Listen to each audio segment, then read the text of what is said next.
నీకు ఏ పరిస్థితిలో నీ సహాయం నీకు కావాలో కూడా అనుగ్రహించేటటువంటి దేవుడు. నమ్ముతున్నారా? ఎంతమంది నమ్ముతున్నారు? నేను అడిగిన దానికి దేవుడు నాకు దయచేయగల దేవుడు అని ఎంతమంది నమ్ముతున్నారు? హల్లెలూయా. దేవుని నమ్మినట్లయితే ఏం జరిగిందో ఒకసారి న్యాయాధిపతుల గ్రంథం 13వ అధ్యాయం మొదటి నుండి చదవండి. ఆ కాలమున దాను వంశస్థుడును జొరియా వంశస్థుడైన మానోహాను ఒకడుండెను. ఆ కాలమున దాను వంశస్థుడు ఎవరంటే దాను వంశస్థుడు ఎవరంటే మానోహ. ఈ దాను వంశస్థుడు, దాను అంటే ఎవరు? యాకోబు కుమారుల్లో ఒకడు. ఇశ్రాయేలు, యాకోబుకి మరొక పేరు ఇశ్రాయేలు.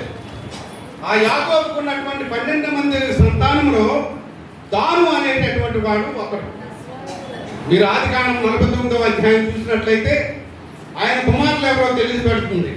ఈ దాను వంశంలో నుంచి వచ్చినటువంటి జొరియా అనేటటువంటి వంశానికి సంబంధించినటువంటి అక్కడి నుండి తాత ముత్తాతలు అయిన తర్వాత ఆ దాను వంశాన్ని మాత్రమే చెప్పాలి. ఎందుకంటే ఇశ్రాయేలు వంశాన్ని మాత్రమే చెప్పాలి. ఆ వంశం నుంచి వచ్చాడు కాబట్టి ఎవరు? మానోహ. మానోహ ఒకడుండెను. అతని భార్య గొడ్రాలై ఉండెను. హల్లెలూయా. దాను వంశస్థుడైనటువంటి మానోహ భార్య గొడ్రాలై ఉంది. దేవుని కార్యం ఈ రోజు మీరు చూడండి ఎలా ఉంటుందో. దేవుడు నీవు అడిగినా అడగకపోయినా నీ అక్కరలని కూడా తీర్చేటటువంటి దేవుడు. ఈ మానవ భార్య గొడ్రాలే ఉన్నప్పటికీ కూడా ఏమాత్రం ప్రార్థన చేయలేదు. నాకు బిడ్డలు కావాలని ఏమాత్రం ప్రార్థన చేయలేదు.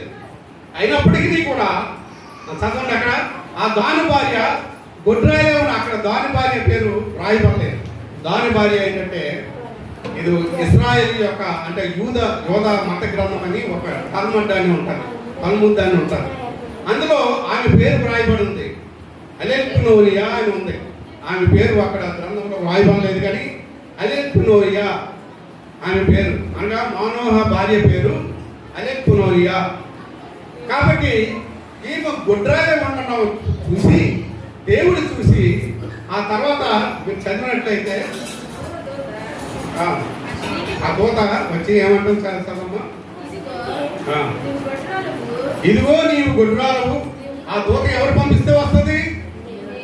దేవుడు పంపిస్తేనే వస్తుంది. చూసారా? ఆమె ప్రార్థన చేయలేదు, మానోహ ప్రార్థన చేయలేదు. ఆ మానోహ ప్రార్థన చేయలేదు, తన భార్య కూడా ప్రార్థన చేయలేదు బిడ్డలు కావాలని. అయినా కానీ దేవుడు చూశాడు. ఆనాడు ఇస్మాయిల్ని చూసినటువంటి దేవుడు, ఆనాడు ఆగరను చూసినటువంటి దేవుడు ఈనాడు నిన్ను కూడా చూస్తున్నాడు. హల్లెలూయా. దేవుడు నిన్ను కూడా కనికరిస్తాడు. ఆ కోనేటి దగ్గర పేదస్థ కోనేటి దగ్గర పడి ఉన్నటువంటి ఆ వ్యాధిగ్రస్తునే కాదు, నీవు ఏ అక్కర్లో ఉన్నప్పటికీ కూడా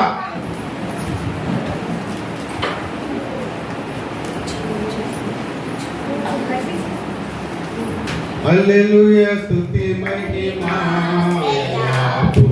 దేవునికి జగము. హల్లెలూయా స్తుతి మహిమా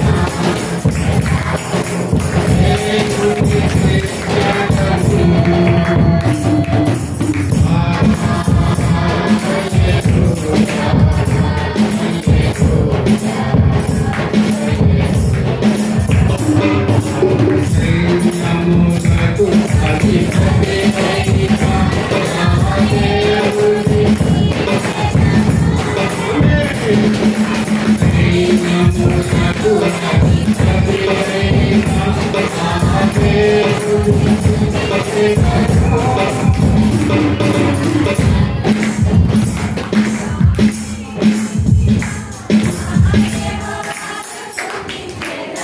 అది మీరు పెంచుకొచ్చే సంఘమేనా?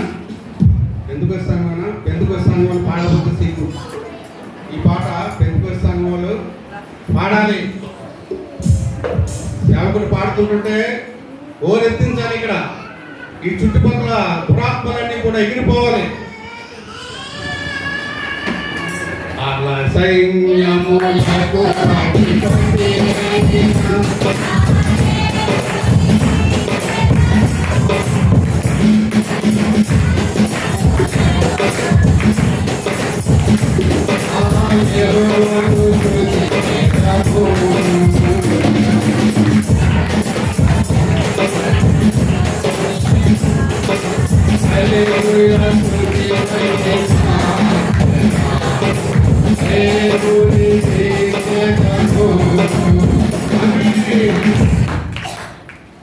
ఆ దేవదూత వచ్చింది. ఆమె దగ్గరికి వచ్చి ఏమని మాట్లాడుతుందో చదవండి. యెహోవా దూత ఆ స్త్రీకి ప్రత్యక్షమై, ఇదిగో నీవు గుడ్రాలవు కనుక కాన్పు లేకపోయెను, అయితే నీవు గర్భవతివై కుమారుని కందువు, కాబట్టి నీవు జాగ్రత్తగా ఉండి ద్రాక్షరసమునే గాని మద్యమునే గాని త్రాగకుండుము. 5వ వచనం చదువు. నీవు గర్భవతి అయి కుమారుని కందువు, అతని తల మీద మంగళకత్తి వేయకూడదు. అతని తల మీద మంగళకత్తి వేయకూడదు అనగా దాన్ని ఏమంటారంటే, బైబిల్ పరిభాషలో ఏమంటారంటే నాజీరు అంటారు. నాజీరు మంగళకత్తి ఏమాత్రం కూడా పుట్టినప్పటి నుండి కూడా వాడు చనిపోయేటటి వరకు కూడా మంగళకత్తి ఏమాత్రం కూడా ఆ బిడ్డ మీద పడకూడదు. అది నాజీరు చేయడం. ఈ నాజీరు 3 రకాలైనటువంటి నాజీరు. నాజీరు 3 రకాలుగా ఉంటాయి. అనగా నాజీర్ అనేటటువంటి మాట మన పరిభాషలో, మన వ్యవహారిక భాషలో వ్రతము అంటారు. ఏమంటారు? వ్రతము. వ్రతం చేస్తుంటారు, తెలుసు కదా? తెలుసా? ఇక్కడ ఎవరికి తెలీదా? హిందూస్ వ్రతాలను మొక్కుకుంటారు, వ్రతాలను ఒప్పుకుంటుంటారు. అన్న ఏం చేసింది? మొక్కుకుంది.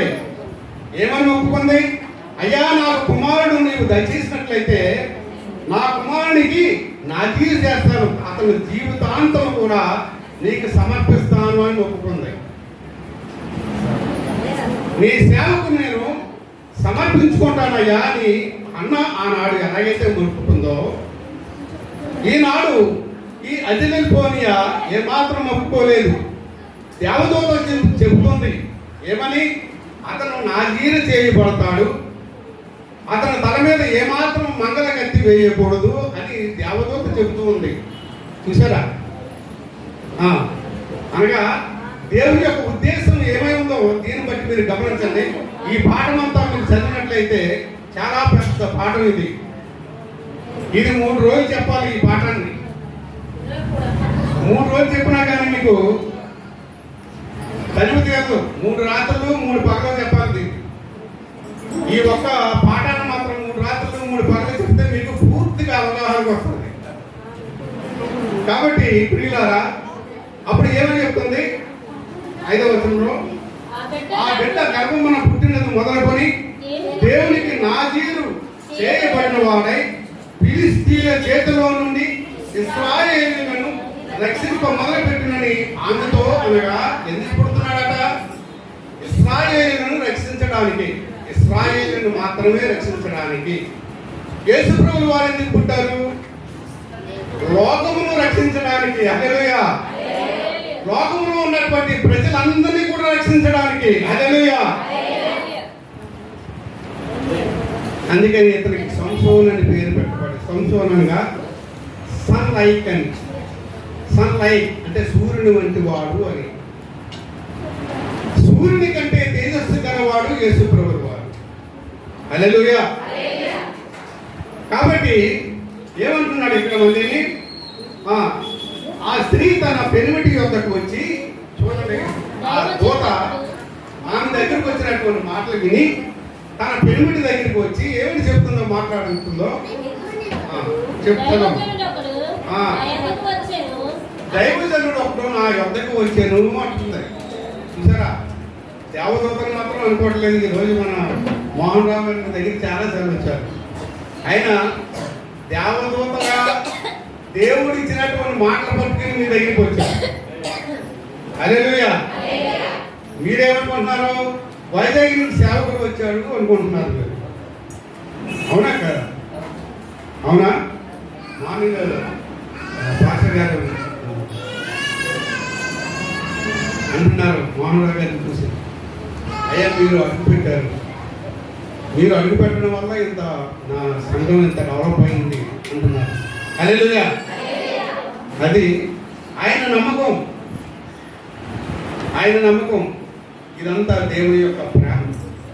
కాబట్టి ప్రియులారా, అక్కడ ఏం జరుగుతుందంటే దైవజనుడు ఒకడు వచ్చాడు అని తన పెనుడికి చెప్తుంది. దైవజనుడు వచ్చి ఏం చెప్పాడు అని అడిగితే, ఎలా నీకు బిడ్డ పుడతాడు, అతనికి నాజీరు చేయబడాలి అని ఏదో చెప్పాడయ్యా అని చెప్పినప్పుడు మరునాడు మళ్ళీ ఆ దేవదూత మళ్ళీ వస్తుంది. చదవమ్మా. అతని రూపము దేవదూత రూపమును దేవదూత రూపం అంటే ఉంది. కిక్కిరి పేకారముగా ఉండెను. ఆ, అతడు ఎక్కడి నుండి వచ్చెను నేను అడగలేదు. ఎంత వచ్చింది? అందుకు మానోహ, నా ప్రభువా, ఈ పంపిన దైవజనుడు ఆ. మరలా మా యొద్దకు వచ్చి పుట్టబోవు చూసారా? దైవజనుడు వచ్చాడని చెప్పడంతో ఏం చేస్తున్నాడు? అప్పుడు ప్రార్థన చేస్తున్నాడు, దేవునికి అప్పుడు ప్రార్థన చేస్తున్నాడు మానోహ. ఏమని ప్రార్థన చేస్తున్నాడు? ప్రభువా, చదవండి. దేవుడు మానోహ ప్రార్థన ఆలకించను కనుక దేవుడు మానోహ ప్రార్థన ఆలకించాడు. ప్రభువా, ఆ దైవజనుని మళ్ళీ వచ్చి మాకు ఏం చెయ్యాలో అది మాకు నేర్పించనని ప్రార్థించినప్పుడు దేవుడు ఆ మానోహ ప్రార్థన ఆలకించాడు. ఆలకించాడా లేదా? 9వ వచనం, దేవుడు మానవ ప్రార్థన ఆలకించాడు కనుక ఆ స్త్రీ పొలంలో కూర్చుండగా దేవుడితో ఆనందించాడు. చూసారా ఎలా ప్రార్థించాడో లేదో? దేవుని దూత మళ్ళీ ప్రత్యక్షమైంది. ప్రార్థన వినుడి పావనుడా,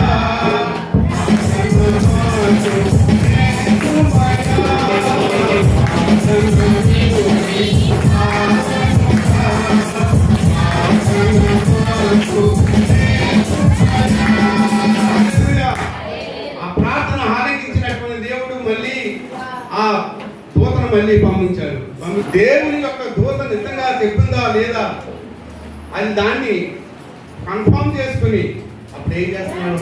ఆ దూతతో ఏమన్నాడు తెలుసా? అయ్యా, మీకు ఈరోజు విందు చేస్తాం, మీరు మా విందును ఆరగించి మీరు వెళ్ళాలి. ఆ దూత ఏమంటుందంటే, నీవు ఏమి చేసినా కానీ నేను ఆ భోజనమును ముట్టను. ఎందుచేత? దేవదూతలు నరుని ఆహారమును భుజించరు. దేవదూతలు నరుని ఆహారమును భుజించరు.